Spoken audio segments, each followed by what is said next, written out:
कळमनुरीत मंत्री मेघना बोर्डीकर यांची जाहीर सभा संपन्न झाली। भाजपचे उमेदवाराच्या प्रचारार्थ मेघना बोर्डीकर यांची सभा आयोजित करण्यात आली होती। हिंगोलीत मोठ्या प्रमाणात वाळू माफिया यासोबतच गैरव्यवहार सुरू असल्याचा आरोप मेघना बोर्डीकर यांनी केला। जागा देऊन त्या ठिकाणी शहरी आवाज योजनेच्या अंतर्गत घरकुल आपल्याला सुंदर असे घरकुल या ठिकाणी देण्यात यायचा।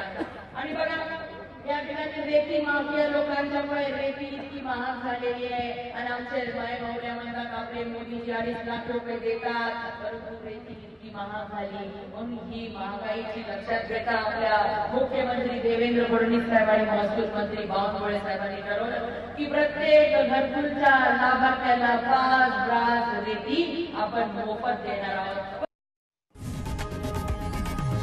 लोकशाही मराठी ऐका, पहा, जागरूक रहा।